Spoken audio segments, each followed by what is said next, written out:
So for me as a leader, it was really exciting to know that our students were going to have the opportunity to share their testimonies while we were in Chincha. So when we get to Chincha, the fact that we were going to get to put them in front of a church congregation and each one was going to get to share their story, it was really exciting for me as a leader. So that first Sunday we got there, I was given the opportunity to speak at the church and share my testimony in front of the body of believers there. It was somewhere around 100 people, and I actually didn't know that I was going to be sharing my testimony until I got to the church that night. And I remember at the church figuring out, I'm going to be the one who's sharing my testimony. But in that, I never prepped them for who was going to get to share when or what. It was just a matter of every day you need to be ready, because at any moment you're going to have the opportunity to share what God's doing in your life. So I was planning on writing out my testimony and, practicing and rehearsing. I got there and we were in our seats. Pastor says that I'm going to be sharing my testimony that night. Sitting in the church through worship, I knew I was going to have to speak. My knees were shaking. I was really nervous. I had no idea who I was going to be speaking to, how many people, the atmosphere. I started to cry, and I was determined. I was not going to do it. I was just not going to do it. So Chelsea, she took me out of the church. I remember walking around the park they had outside of near the church. Just crying, and I was like, God, I don't want to do this. I can't do this. It wasn't as much of me struggling to say yes. My focus was preparing my heart as in how I was going to share.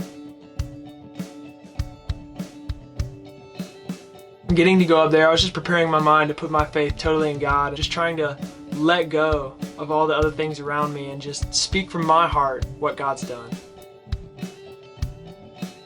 But I think it went really well because I felt like God told me to be myself, to be real and transparent. But as soon as I got to the testimony part and started speaking about what He's done, I felt like I was able to speak and to share all of the history that I have with Him with confidence.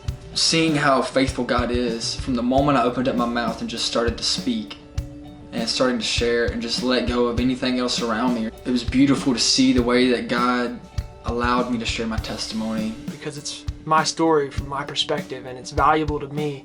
And so trying to share the value with other people is always a really beautiful experience.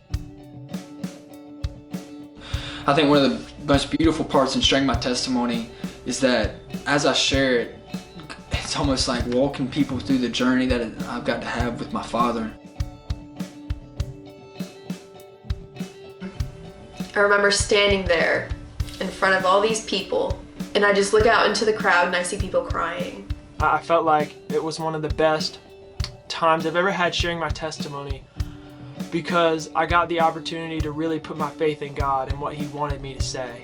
And so I got to follow Holy Spirit's leading in speaking to the people there and sharing my story.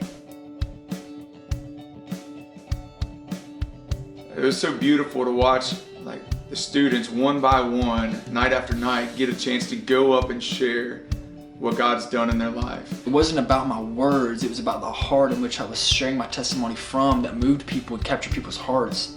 It was so beautiful to see the congregation there be drawn to what God was doing in these people.